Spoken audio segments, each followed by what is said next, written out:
with ego in this life, period.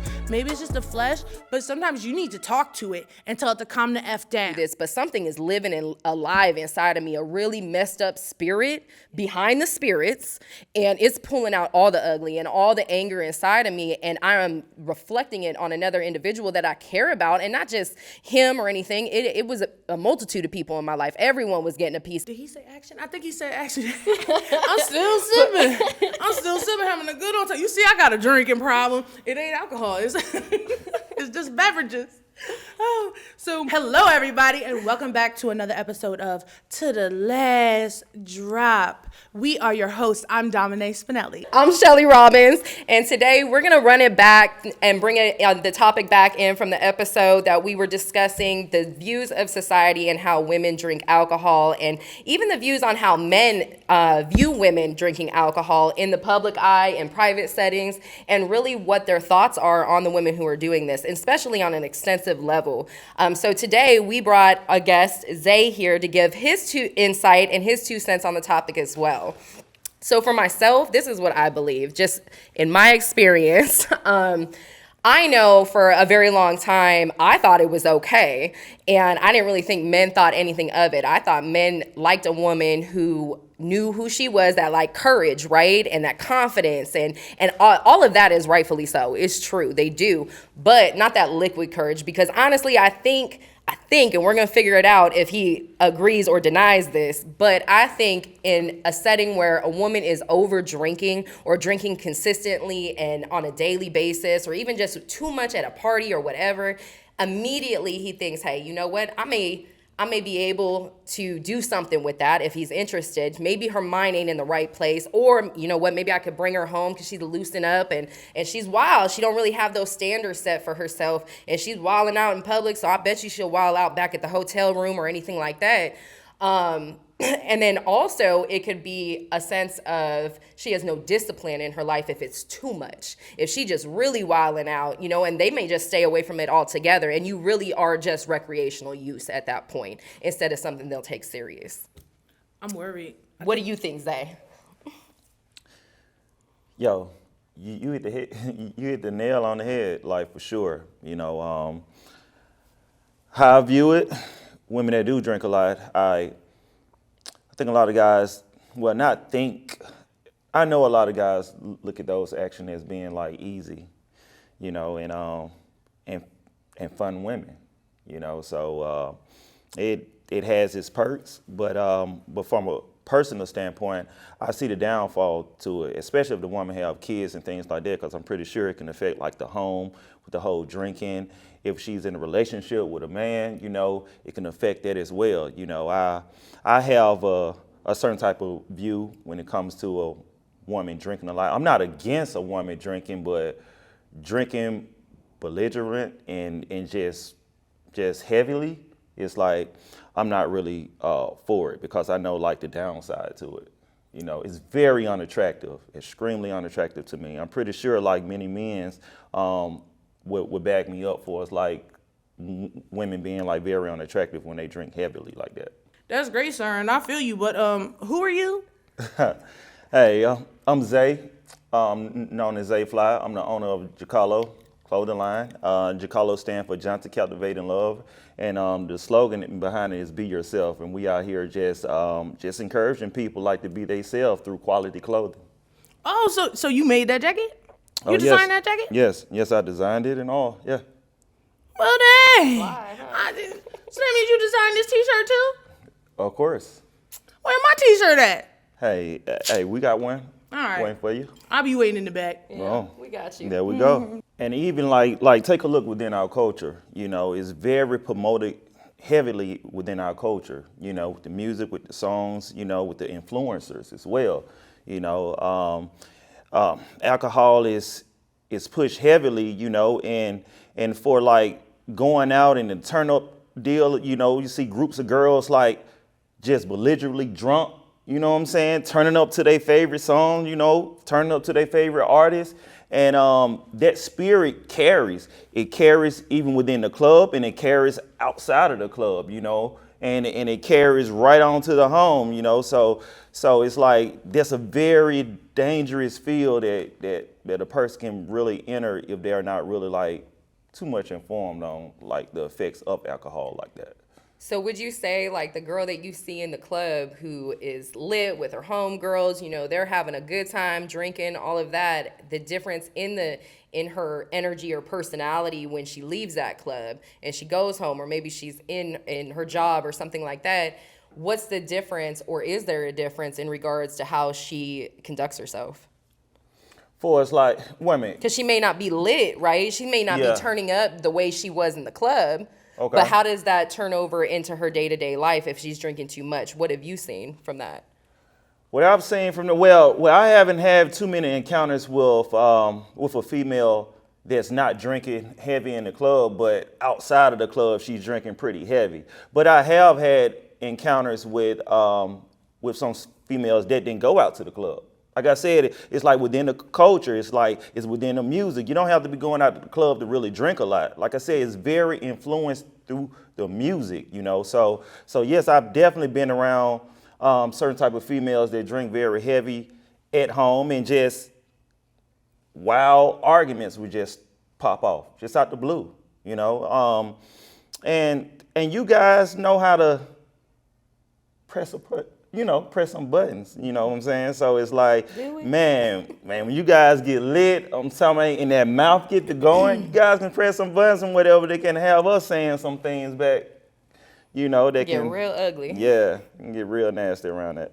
But you can't say that you didn't enjoy some of your escapades with these women, no matter where they was getting drunk at. You took them home and they gave you the slappiest slappy and all that other stuff. Oh, yeah. I'm not gonna lie, oh gosh, in my situation, what? I was lit. I had that one number I call every Friday night, and it's like, yo, you gonna get this when I get where you at. Like, yeah, dick. Well, let me ask you guys this. Do you guys prefer, like, when you guys were drinking, when it came to sex, do you guys prefer to be drunk or not drunk? It's like, which was better when you was having sex? Well, I was drinking all the time, Yeah. so I didn't know what sober sex was. Same, to this day. Oh, wow. I do To now, this day. but Yeah. I didn't know Well, then. kudos to you. Hey. I'm on lockdown. Clink, clink. Yeah, so I would probably prefer drinking to have sex, simply just to, you know, let my freak flag fly, you know, and just enjoy myself. And if I went too far, or if I was a little too freaky, or I didn't do whatever, or did do too much, I can blame it on the liquor. I know Like, that's not really me, oh my bad, you know, type of deal. But in actuality, that is me drunk. Yeah. And it allowed me to extend myself further than what I normally would conduct myself without drinking. But then if he liked it, then it was all me, okay? Oh, yeah. If he liked it, it was all me. I didn't even drink that much last night. What you talking about? You like that thing, though? Yeah, now, yeah, the next yeah, I time he feel wants you to do it, you like, damn. Because I think when you're having sex sober, that's where the intimacy could come in, especially for a woman. We operate out of our emotions. We have to feel something to have sex, at least most of the time, right? We're feeling something, even if we're lying to ourselves about it. We got to feel something spark in us to allow ourselves to even be with a man. I would say 10 out of 10 times, even if it's a bold-faced lie. And so a lot of times, in order to do that, we drink to feel that feeling that we need, even if it's that wild side of it. So for me, like, having sex sober, those emotions, whether it was like, damn, Shelly, like, you don't even want to be here. Why are you doing this? Like, this ain't even right. Or maybe I actually have a lot of feelings for that person. I don't even know how to process the emotions correctly sober, because it's super intimate and it's something I don't know how to really conduct myself with, because I dissociated so much. So it was easier to drink. That's real. With me, a lot of times, it came down to, like, having feelings for the person, but, like, we have to play this game. We have to play a game. So I have to look, think, and act like somebody that, I don't know, is gonna win this game. So I can't be, forward with my feelings. And I just gotta come over, give you what you know what I mean? Maybe slip few feelings in there somewhere, and hope when this is over and we wake up in the morning that, like, something worked. And it never does. So would you go in with the thought of, okay, because I know the last episode you were talking about performing. And that performance, like, did you go in thinking like, okay, I'm gonna do what I do, and if something comes out of it, cool, but I know what I need to do right now in this time with him, so I'm gonna get myself ready to perform. Oh, absolutely. What? Contrary to popular belief, and if you check my Snapchat, y'all know I came up with the spend the night bag. I called it a whole bag. I keep drawers in my purse. I always keep an extra pair of underwear in my purse because you never know. An extra pair of underwear in my car because you never know when you're going to get it. But what? Then I had an extra bag with the lingerie, a little whip if I wanted to, the massage oil, all that stuff. I was a traveling circus, feel me? So let me ask you guys this, since you guys did drink a lot. Because something that happens with females that drink pretty heavy is the aggression that comes out. It's like, were you guys like very aggressive? And like, if so, what really like triggered that aggression? I'm a connoisseur of fine things. So with alcohol, it was like that. Like I had a whole season of gin. I had 2 summers of tequila. I had a season of Henny. Like I tried each one, saw what it did to my body, and I'm like, how do I feel on this? How do I feel on that? The most times I would get aggressive was when like I was with family. And that's how I know it came from a place of trauma. Like we would be drinking like whatever. But when I came with family, I was like wound up real tight. So anything that they did that I guess triggered something was like, you're pissing me off, like that. And then it would just go. Did you know your skin is your biggest organ? Why not give it the nutrients it needs? Nature's Technology is a wholesaler of commodities such as shea butter, cocoa butters, sea moss, and over 100 herbs for drinking and smoking. They also make natural body care products such as shea butters, deodorants, lip balms, and sugar scrubs. They also specialize in holistic herbal teas, as well as party-starting herbal root drinks, mocktails, guaranteed to make the night a great one. Check them out on Instagram and TikTok at Nature's Technology 1 or on Facebook at Nature's Technology. You can also give them a call at 1-800-545-2906 and tell them To The Last Drop sent you. While you're at it, go on the website and use promo code To The Last Drop, all caps, for a discount on your first order. Get yourself that. And remember, plants, herbs, and roots are Nature's Technology. You said family, but what about an instance where it was just you and the guy alone, you know? Have you ever been in a situation where you and the guy alone, you guys kicking and you guys drinking and you guys, you know, you might have a disagreement about something, but it get escalated further? Okay, so in my last relationship, when the pandemic was going on, we were drinking a lot together. And really, we were getting fights because he was too drunk, so it's like he couldn't understand me. It was like we couldn't see eye to eye because he's trashed, I'm trashed, and like we just couldn't get through it. And then we wake up the next day and we'd be like, why are we mad? Like, what were we mad about? Why did we argue? Why did we go so hard? And why did it go for so long? We weren't at a place to be like, yo, this is stupid. We're not even thinking right. Take your ass to bed, you know? Yeah, I would have to agree. For the most, my career in drinking, I drank to loosen up, to free myself from the burden, to free myself from the anger, to free myself from all those things. I wanted to feel light on my feet. I wanted to be happy. I wanted to have fun. And for the most part, I would say 9 out of 10 times, unless someone really was provoking me, I was a good time. I had fun.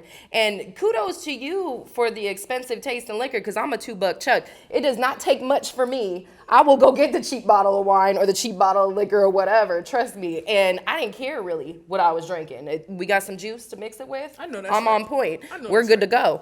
So I would really just drink damn near about anything.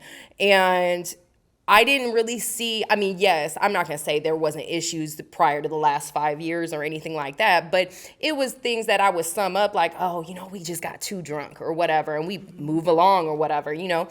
But now these last 5 years, due to the trauma that I was enduring and everything, I had so much buried inside of me. I didn't realize, I mean, with that in my last relationship, yes, alcohol, like I mentioned in the last episode, alcohol played a huge factor in the abuse, whether it was verbal, physical, and it wasn't just physical abuse on his end. It made me react. And, I was ready to go too, verbally, even maybe being spiteful and triggering him to start a fight just because we drinking, right? But even moving forward from that relationship, once I got settled, I'm thinking to myself like, oh, okay, I'm in a different environment, but I got all this stuff buried inside of me, and I'm drinking and all of this, and excuse me, I'm drinking and I'm getting triggered to some degree. Maybe it was a look, maybe it was just a specific word or the tone in your voice or whatever. Something is triggered inside of me, and it went 0 to 100. And I know, I mean, you and I, we've known each other now for a while, and you knew me when I was drinking, and you know me sober. And so it's like, to keep it real, like, he has seen me at that level to the point where he's like, yo, what are you doing? You know what I'm saying? And it made me have to reflect the next day. I was blacking out because I'm like triggered. Something just came over me. And that's where it was like, man, this is really bad. I have a lot of healing to do because I'm not this person. And I don't have the intention to do this, but something is living and alive inside of me, a really messed up spirit behind the spirits.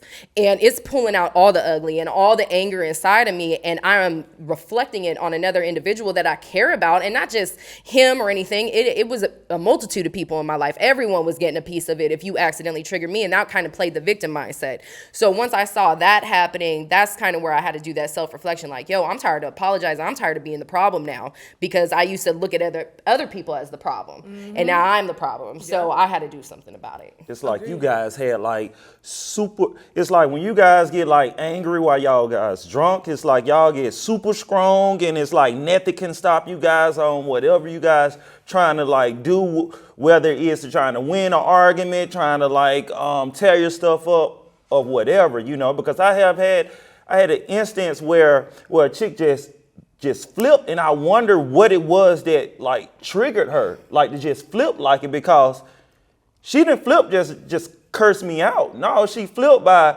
attacking my car as well, and so that's the reason why I asked that, what are some of the things for us, like, that those triggers may come from? Is coming from like the past and things like that, or what is most it? Definitely. I mean, trauma and alcohol do not mix. And again, trauma does not have to be extensive. Oh, you get beat up or sexually assaulted or, something to a high degree. Yes, that definitely will do it. And I think women who come from that extent, and I just said this too, most of the time, individuals who have chaos in their life, either they conduct themselves with chaos or there's chaos going around with them. 9 out of 10, if not every single time, there's drugs and alcohol involved, because it's either that's what's creating the chaos or they're trying to escape it, one way or the other. And trauma and alcohol do not mix at all, because if you're not healed, if you don't take the time out to address those wounds, address the things that are triggering you, when you know for a fact, like, yo, this person is not like harming me, but yet I am projecting all this and creating this huge mess, there's a problem inside. And usually it stems from a past relationship, especially with women, with our emotions and everything. We're not going to let the issue with our mom affect our relationship with our boyfriend or husband or anything like that. It's usually unhealed wounds from a past relationship. Well, hold on, because there's also the trauma of rejection. Something like that. So like rejection, abandonment, some of that comes from parents. It can, yeah. Some of it also just comes from, people around you, going to school and being treated a certain way, or feeling as though you were like an outcast, and then you get with your partner and they do something that makes you feel like that, and you're like, okay, here it comes, and you can feel it come on. I've gotten so good where I know when it switches. I can feel it. I'm like, oh, you better breathe. Can you identify that now? So I've been in this place for the last 8 months where, and this just happened recently, just a couple days ago, where that anxiety ridden, knot in my stomach, every time I breathe in, I feel like I'm gonna throw up or something. Mm-hmm. And that feeling right there where it's worrisome and I just don't know what's gonna happen, I don't even know why, that was the feeling that made me go get a drink, because I did not want to handle it, and it would numb it out and I felt normal. Okay, let's do it then. So I'm gonna be vulnerable with y'all. So yesterday, after the episode, something was triggered and I couldn't figure it out. It wasn't an anger trigger. An anger trigger is like a fire, like you just feel like a whoosh, you know? right. When you're at the hibachi restaurant and they light the grill. It wasn't that. It was like a sadness, like a solemn, I don't know. I was just uneasy inside. And that's why I was like, all right, I need to just go be by myself for a second so I can talk to her, because I talk to myself out loud. There's nothing wrong with it, and sometimes you need to, because only you could check you a lot of the times. We have a thing with ego in this life, period. Yep. Maybe it's just the flesh, but sometimes you need to talk to it and tell it to calm the F down. Because I really be like, Dom, you need to calm the fuck down. I don't know what else you want from me. I say it. So I got to the hotel, I'm chilling, and I'm like, okay, well, let's do things that make you happy. What'll make you happy? Well, getting out of these shoes would make me happy. Getting out of this dress would make me happy. Okay, let's do it. So I start to decompress like that. What else would make you happy? Eating those pineapples would probably make me happy. All right, let's do that. What do you want to watch on TV? So I'm doing all of this, trying to talk through it, and it came down from probably like an 8.5. I got it down by myself to like a 6 or a 7. And there were so many times in my brain where it was like, this is the part where you would run to the liquor store. This is the part where a Jack and Coke would taste really good right now, like that. And I was like, you weak bastard, sit your ass down. That's what I said. Y'all don't have to bleep me, but so I went on with myself. So then I just started going through my tools, because that's why you go to therapy. You go to therapy to get the tools to succeed. The fact that I could identify that something inside of me was wrong and uncomfortable, and my response is to run somewhere to fix it, that means I have a tool. I also have a tool in live time, because when Shelly said what she said, we good. When Shelly said what she said, I start running my ring. When I was in rehab, we got these, they use a lot of fidget spinners in therapy. You get a little fidget spinner ring right from Amazon, shout out Amazon, and it just rolls it. So you could watch your mouth and think about what you're about to say. Use it and just breathe. I breathe through whatever I need to do. In rehab, and it feels like flicking a lighter. I use this in rehab so much my thumbs went raw. Just from dealing with people and my own trauma, I was flicking crazy. I couldn't get it down low enough. So I got it down to like a 6, and I started using my tools. I said, well, let's find out if there's a massage parlor around here for a while. You just need to exhale, because on a massage table, you just exhale, and you don't have to talk. You don't have to really think too much, You got somebody touching your body. Maybe you need like a hug or something, and I'm out of state. Can't get a hug from the dude at the front desk, so I was like, all right, well, make it work. So I took myself down the street. I found it, Googled it real quick, called them, booked my appointment, and I went and got a massage. By the time I got off that table, my physical was so relaxed that my internal couldn't really do too much. So by the time I was done, I identified that I was about like a 2.5 or 3. And I was like, okay, well, now I just don't want to be alone. So I called the shuttle man and had him pick me up from the in the shuttle. And I just rode with him back and forth to the airport, just talking. He was picking people up, doing his job, and I just wanted somebody to talk to. I just didn't want to be by myself. And it works for me. And you know what that's called? What? Self-awareness. I know that's right. Do you know that, have you ever done that step-by-step process when you were drinking? Hell no. Right. The step-by-step was go to the liquor store, get a mile. The step was champing the mile. You didn't even care what you were feeling. You didn't even allow yourself to process what you were thinking. Like, no, I'm not doing this. You pissed me off. The liquor store's still open. I'm going to drown you right now. Yep. Yeah, and it's crazy because that's where I'm at. Like, it's like being able to be in the moment and paying attention to yourself, paying attention to your thoughts, your feelings, the words spoken, your actions, and move yourself from one step to the next and be able to like correlate all of that together to know what to do to bring yourself back down from anger or from sadness and things like that. That's something you just can't do when you're drinking, because you're watering yourself down. Yes. And I'd be amazed sometimes how aware I am in certain moments. Like, I'm not 100% on it at all, but I'm so much further because I never paid attention to myself. And I think most people are operating from a place of just automation. You know what I'm saying? Like we're so used to what has been programmed in us, like from what we have seen from either childhood or past relationships. And, oh, this is how we deal with problems or our feelings and thoughts.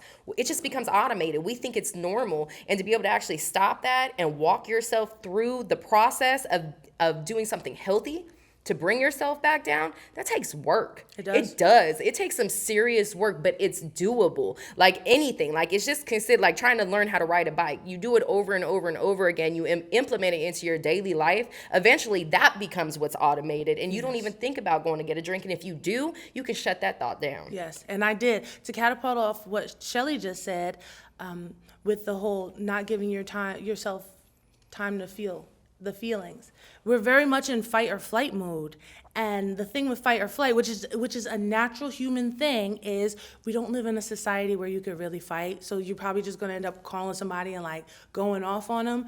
Or you fly, and a lot of times because of culture, where are we flying? We're flying to the liquor store. You're not even giving yourself a chance to sit with your feelings. I sat in that hotel room for over an hour just trying to get her off the ledge.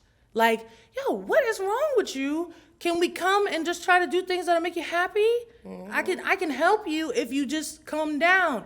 And after a while, it does start to calm down. You sound crazy when you're doing it, but me throwing away my 9 months of sobriety to go to the liquor store, then to make phone calls spazzing on everybody because I'm fucked up and it's your fault and we never should have did this and da-da-da-da, that's crazy. Right. Me in a room talking to myself is not crazy, because sometimes I'm the only one that can help me. And sometimes when you're talking to yourself, you're really talking to something bigger than you. And that's the only place you could get some help.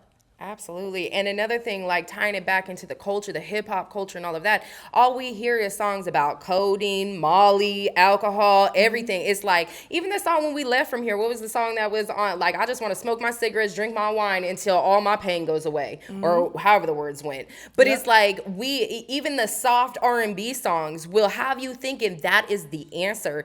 And it's programmed in our society that, especially with alcohol, but the lean and the Molly and all that, it's so promoted to either party, make yourself feel better, just a day, almost like your vitamins. Like, as if you don't take it or if you deny it, something wrong with you. Just because you don't want drugs or alcohol to fix the problem or to have a good time, you are seriously judged. And that's what's put out into society these days, especially amongst women, with the whole movement behind feminism and all of that. This modern feminist is like, oh, I want to drink and I can do whatever I want. I can do the drugs and I can hang with the dudes. And I can do this, that, and the other. And it's not the case. And that's where it kind of ties into, because we operate from emotions. We're around a bunch of guys drinking. Someone does something, now it's all chaos because we're responding with our emotions. They're trying to handle the situation, and not saying they may be innocent in it, but guess what? If it goes down, who's going to jail? 9 out of 10, 10 out of 10 is going to be the dude. He's going to end up going to jail, or he's going to be the one having to pay the price legal wise, just because we're operating from our own emotions while we're drunk. Agreed. So moving forward, we need to work on, especially when it comes to raising kids, so we could just bypass it to the next generation, is emotional intelligence. Absolutely. That hey, it's okay that you're mad, but let's take a second to work through it. That kid never really goes away. When I refer to talking to her, I'm talking to a younger version of me. That's it. I know what she looked like. She got green bobbles in her hair. She's actually really, well, of course she's cute, but that's who I'm talking to. So in the next generation, when it's my kid, you're always going to be talking to that kid. It just looks different on the outside a little bit. It's so funny how you connect that, because I see an image of myself a lot, my younger self as a little girl, and I connect that as well. That's the vision that I see, is just this little girl. It's crazy. Do you remember how you couldn't look at it and how it like hurt you to see her in your mind? Did you have those feelings? Actually, it was so it wasn't even seeing the picture. It was like hearing certain things from my childhood at that time, like the music. Like, yes. I grew up listening to country music as the culture, hip hop culture, right? As a teenager, country music wasn't cool, but now there's a song, I liked country music back before it was cool. But anyway, it wasn't cool. It wasn't accepted. So of course I went into the hip hop, R&B, and started listening to other things. But this country music factor, this was my innocence, right? It brought me back to this childlike place, this innocence before the world got to me, before I started hurting myself. And that was kind of what I saw, was like through the eyes of that little girl. Mm-hmm. And then it was like the actual image of me being young. I got a question for you guys. How do you guys like identify and diffuse a situation with the guy that you're dealing with when you feel as though he has drunk too much? Especially when you're drinking at the same time. Oh, if I'm drinking at the same time, we ain't diffusing nothing. Yeah. You have to feel me. Yeah. But you guys never told the guy, but like, yo, you done drunk too much and whatever, you need to put that down. If you I really wasn't put drinking, that down. Yeah, but then they get mad and be like, oh, I'm not even drunk. I'm not even drunk. You're drunk. Yeah, you drinking too. Wow. Why are you gonna tell me to quit drinking? You're drinking right along with me. You bought the bottle. You brought it Then home. he get mad at me because I'm telling him, I'm counting. You had 3 before we left the house. You bought me 2 at the bar, remember? And then the old boy bought us 1. And I'm counting, I'm hitting him with facts. Now he's really just disheveled and freaking dumb. Like, yeah, because if we're both drinking, I don't see how somebody's gonna diffuse that, especially if someone's already stepping out of character. Yes. If one of us is now like on the hype level from the liquor and we're both drinking, it's either gonna go one or two ways. It's either gonna be one hell of a night and we're gonna have a ball, or it's gonna be a shit show. So you guys never diffuse no situation with not a guy or even like one of you guys or one of your friends or so? Being intoxicated? Yeah, I mean, being intoxicated. If I was buzzed or something, yeah, I can maybe walk away or like try to get myself in the middle of it and try to stop something from happening. But 9 out of 10 times, if I'm drinking with you, I'm already on your level. Mm-hmm. So nothing altered. Okay, when you say you diffused it, nothing altered within you, like you checking yourself, being like, you know what, I already know we all too lit. Let me approach this situation right here a little differently, because I know if I do approach them on this lit type of level, you know, things gonna escalate to a crazy place. Me approaching it differently would have been me pouring more drinks, because that usually calms everybody down. Yeah, I'm gonna blame it on the liquor, and we going 0 to 100. If you step to me crazy and we're lit, like we gonna set it on fire. Like, and it's just real. Like, I can't really recall. And I know that there has been times, you know, depending on the level of how drunk I was and how much liquor I consumed that night. Sure, there was plenty of nights where like, man, F this, I ain't even gonna deal with this, walk away, or yo, you need to calm down or something like that. But usually telling a drunk person to calm down, who calms down? No. It never Man works. or woman drunk. No one's calming down at this point if they're already on 100. Don't tell them to calm down, and don't tell them that they're drunk. But do you continue to drink? I know you say you will pull up and things like that, but you in that situation, did you continue to drink? Oh yeah, probably. Yeah. Why wouldn't I? Unless it was just like the night just got killed because of the issue. I don't know. Like, to me, it's like, yo, unless I felt like the night was over, I'm going to sleep or whatever. To me, it was to the last drop. I'm drinking. We started drinking tonight. The night's not over. The night is still young, whether you got an attitude or not. I'm going to continue to do what I'm doing. She'll get over it. You want a shot? Right. Tomorrow's a new day. Like, you know, but being sober and stuff like that happening, or seeing somebody drunk when you're sober, that's a whole different view, because I'll look back and be like, damn, is that what I look like? Is that what I'm doing? That's what it be like. Ooh-wee. I don't want to do that. I don't want to be that person. I don't want to create that chaos in no one's life. I don't want to look like that, sound like that, do these things, because it's ridiculous. It's absolutely ridiculous. But you got to be able to see it from another perspective. And if you're always drinking, you don't. You're right there with them. You don't. And that's the thing that I notice in my sobriety now, when I go out to parties and such, it's almost as if, and I still be double cupping in everything, like legit, having a good time, still screaming, still dancing, the whole 9.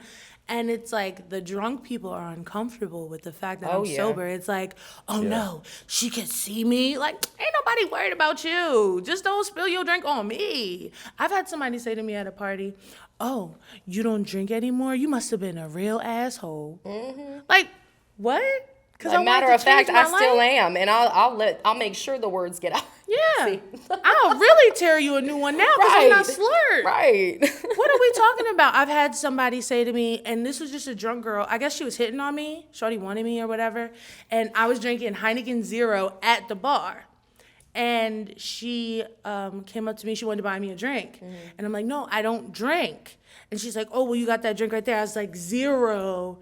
She was like, girl, just take a shot with me. Just take a shot with me. I said, I worked really hard to attain and maintain my sobriety, and you're offending me right now.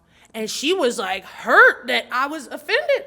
Do you know the looks, like, we done been out to like PBR bars and things like that, right? And I'm not drinking, but the look on either the bartender's face or someone around, like when I say, oh, I'll take a water with lemon, we don't have lemon. But you do for that martini. Mm-hmm. You do for that Long Island. You got the lemons and the limes and the cherries and the ice and all that. I would like my water on ice, please. Like, with the lemons. But they'll just hand the bottle and want to, like, charge you the $3 when if I was intoxicated and say, yo, I need a glass of water, they would have been pouring up for me to be hydrated so, you know, the cops didn't shut it down or something because it's some BS. But because I'm sober and starting the night off with water, yeah, there's definitely looks or little ad-libs, things that people got to say. And then the people around, especially females, and like they're probably more the haters than the guys. You know, the guys may be like, oh damn, like she ain't drinking, and may like applaud a guy that has a girl that isn't drinking out in a bar. But for the females, it's like, oh, who do you think you are?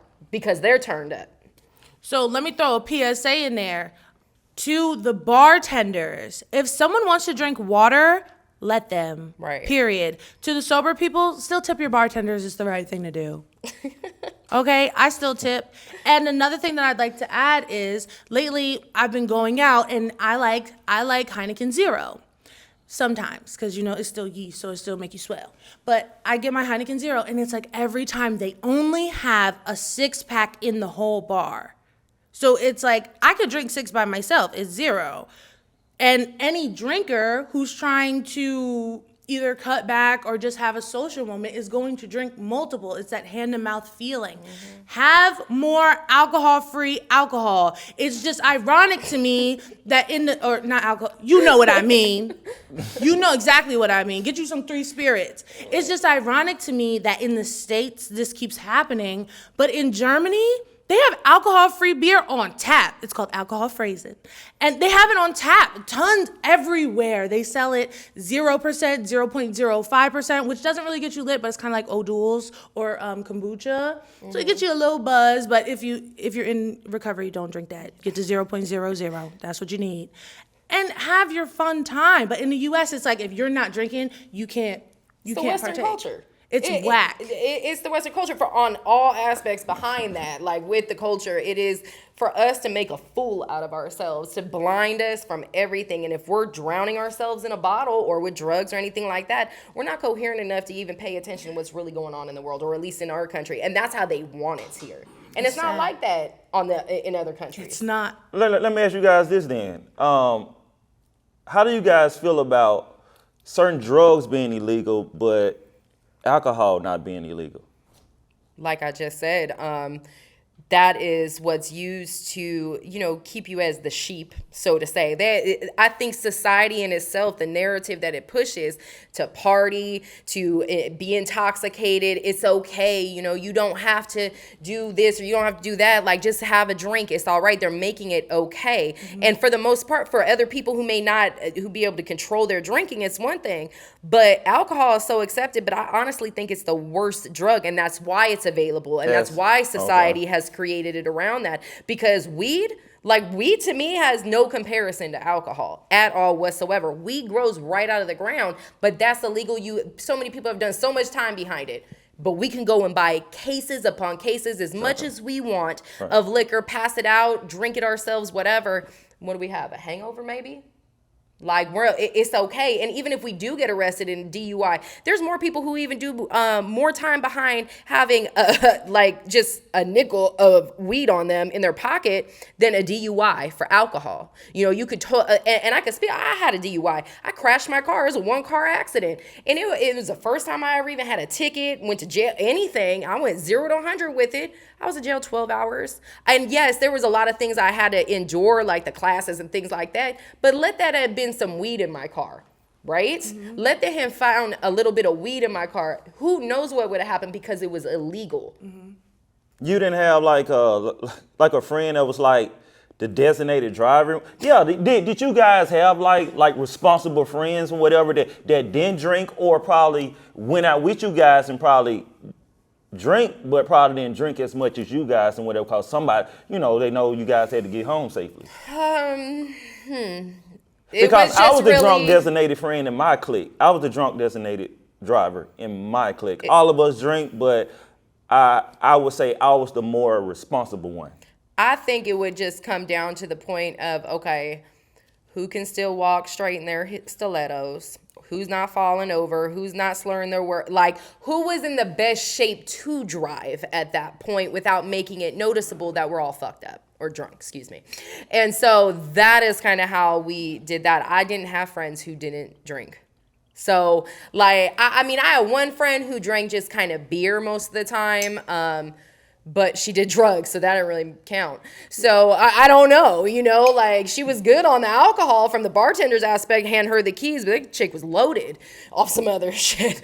So, yeah, I don't think any of us were safe. We were really taking some serious risks. And that's what emotional intelligence, remember when you were brought up like the emotional intelligence, that's the reason why I had asked, well, if you feel as though somebody had too much to drink, how would you handle that situation like that? Because emotions intelligence definitely has to take place, even amongst like groups of friends and people, things like that. Somebody have to have like emotional intelligence, in order for you guys to make it back home safe or diffuse some type of like argument or whatever issues that could possibly be tipping over. I don't know that life. It's either all or nothing. I don't know. I never had that responsible person to go out and party with us or anything like that. It's like what you don't know, you don't know. So the majority of the people I was growing up with, that we became adults and all that, we were drinking since we were young. So it was just something normal that we did. And I didn't know what it looked like to have friends who, no, I'm just going to drink, for celebratory reasons, or I will only have one or two or anything like that. Now my sister has that control and I love her to death. And I know we're just very, very different but for a very long time, I used to think she was boring to an extent. But guess what? She didn't create this paper trail of bullshit in her life to follow her into her 30s because she was making responsible choices behind how she consumed alcohol. Man. What's your thoughts, Dom? No comment. Just know it wasn't me. Just know it wasn't me. Ain't that drink good? Look, to the last drop is done. Hey. To the last, Shelly, you got the last drop? I did. She had the last drop. So in groups of friends, well, I ain't gonna say groups of friends and whatever. Like, who you guys think is worse when it comes like why they drunk? Men or women? In you think like groups of women is worse than like groups of males when they drunk? I think it depends on what they were drinking, where we at. You think it depends on whatever alcohol they had? Yeah, for sure. No. For sure. Some liquor makes these dudes want to cry. Facts. I think different type of alcohols could play effect, but if like, let's say we're going out, we as women, like, yo, we're going out, we're getting fucked up and we're going to see what we can get into. And we really don't have a plan except for to consume a lot of liquor. Correct me if I'm wrong. I think with guys, it could be the same thing, but it's like, yo, we finna pull something. And so you kind of got to be on your best behavior to an extent, or at least match the level with the female so she can find you attractive and have interest in you so you can get, the cat. But that's just that's how I look at it. I don't know if that's true or not, but. What you guys, okay, have a guy ever approached you guys actually pulled you guys actually being drunk? You know he's drunk, but you still gave him your number. Yeah. Oh yeah. Yeah. So what it was that, you it's like, was you guys like really into the guy? It's like, or what was it he was saying? It's like, what was it that really like made you guys give him the number? I think your inhibitions go down, your sense of just the whole situation when you're drinking, you don't see it for what it is, right? You're in the moment, especially if you're in the club or whatever. You're in the moment, you're having a good time, the music, the drinks are flowing, all this. He could be even just halfway attractive. You have those bottle glasses on and you don't even realize what that person looked like to the fullest extent. But you're getting that attention. You may get that free drink. You may get, and he may work out, right? You may have a new friend or someone to date or whatever, but in that moment, it's just feeling good. So it's like, okay, let's just exchange numbers or talk or whatever have you. We don't really pay attention to like how drunk he is or anything like that because we're drinking too. I think women do.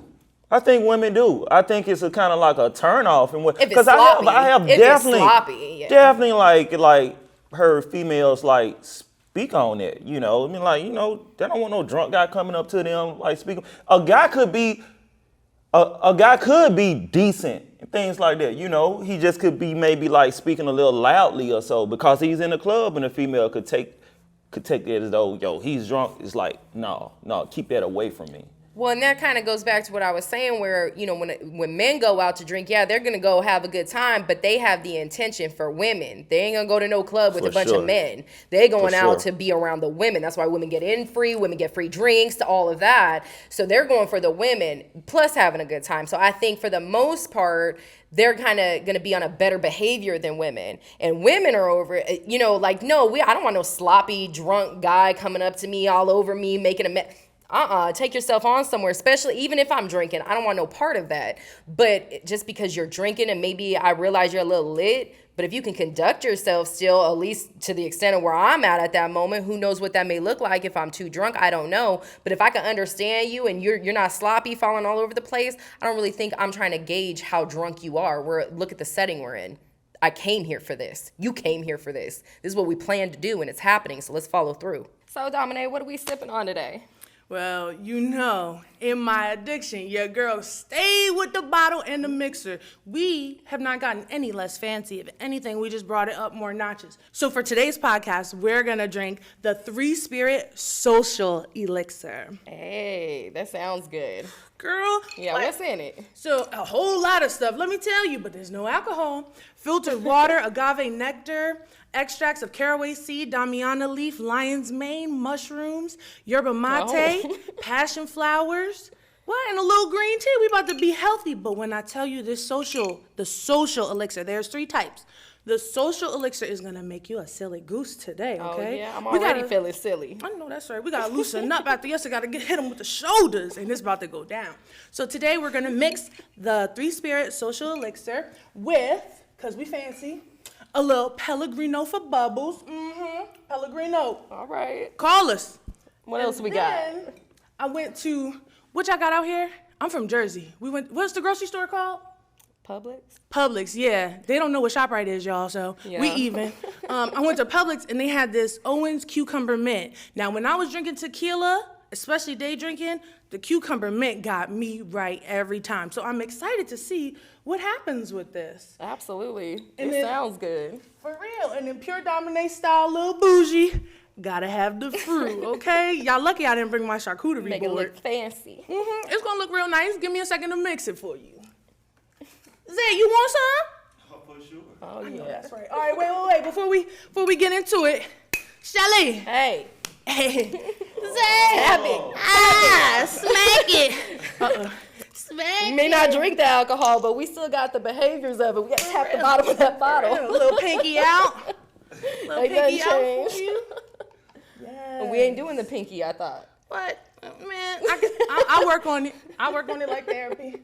So Zay really came here on one today, okay? Make sure you get your Jacalo merch because he got everything that we need. What? Yeah. Including the questions. So with that said, Zay, what's the last drop? Sure, the last drop is, look, you guys, I'm not against drinking or anything like that, you know. If you drink responsibly, you know. That's very important, you know. I'm not here to try to like put like a type of like Band-Aid on something, you know what I'm saying? Emotion intelligence is very important. So if you know you're gonna be drinking and hanging out and things like this, make sure in whatever your emotions are in check. You know, you don't become that. Even if you a male out here, you want to be approaching a woman, you know, make sure in whatever you're not approaching that woman all drunk, all belligerent. You know, make sure your game tight when you do so. And women, make sure you're not out here looking all drunk and things like that while a guy is approaching you, because that's very unattractive. You look low class, you know, that is not classy. So, you know, get your emotions intelligence together. And to that, Zay, you out here dropping jewels. To that, when he said before you drink to make sure that your emotions are in check, why is it that with other drugs like acid and mushrooms and stuff, in order to not have a bad trip, you have to make sure that you're in a good mind space? So if you just take that little drug trick, and you know you've dibbled and dabbled too, and put that to alcohol, it might help a little bit. Hey, you guys can find me on IG at Jacalo_9, and we're also on Facebook. Facebook group is Jacalo Be Yourself Facebook group, and follow the website. The website is www.jacalo9.com. We got fly merch, we got hats, we got hoodies, we got whatever you need. You know, check it out and be yourself while you're doing so. So with that said, To the last drop. to the last drop. We'll see you next week. If you like this podcast, please remember to like, comment, and subscribe. If you liked our outfits and our vibe, come back next week. We got more stuff to show ya.